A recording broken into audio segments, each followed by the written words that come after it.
Honey റോസിന്റെ പരാതിയിൽ മുൻകൂർ ജാമ്യം തേടി രാഹുൽ ഈശ്വർ ഹൈക്കോടതിയെ സമീപിച്ചു. നാളെ ജാമ്യ ഹർജി കോടതി പരിഗണിച്ചേക്കും. അതേസമയം പരാതിയിൽ നിയമോപദേശം കിട്ടിയ ശേഷമേ കേസ് എടുക്കണമോ എന്ന കാര്യത്തിൽ പോലീസ് തീരുമാനമെടുക്കുകയുള്ളൂ.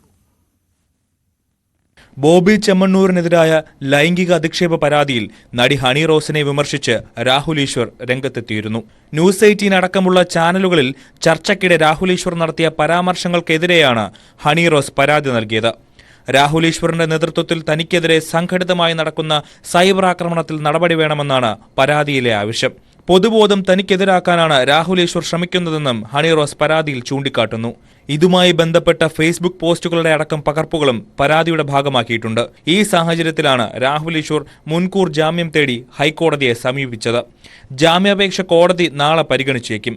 ഹണി റോസിനെ താൻ ലൈംഗികമായി അധിക്ഷേപിച്ച ഒരു വാക്കെങ്കിലും കാണിച്ചു തന്നാൽ ജയിലിലേക്ക് പോകാൻ തയ്യാറാണെന്നും രാഹുൽ ഈശ്വർ പറഞ്ഞു. ഹണി റോസ് കുറച്ചുകൂടി മാന്യമായ വസ്ത്രം ധരിക്കണമെന്ന അഭിപ്രായത്തിൽ ഉറച്ചു നിൽക്കുന്നെന്നും പരാതിയെ നിയമപരമായി തന്നെ നേരിടുമെന്നും രാഹുൽ ഈശ്വർ വ്യക്തമാക്കിയിട്ടുണ്ട്. അതേസമയം ഹണി റോസ് എറണാകുളം സെൻട്രൽ പോലീസ് സ്റ്റേഷനിൽ നൽകിയ പരാതിയിൽ പോലീസ് ഇതുവരെ കേസ് രജിസ്റ്റർ ചെയ്തിട്ടില്ല. വിഷയത്തിൽ പോലീസ് നിയമോപദേശം തേടിയിട്ടുണ്ട്. നിയമോപദേശം കിട്ടുന്ന മുറയ്ക്ക് നടപടികൾ വേഗത്തിലാക്കും.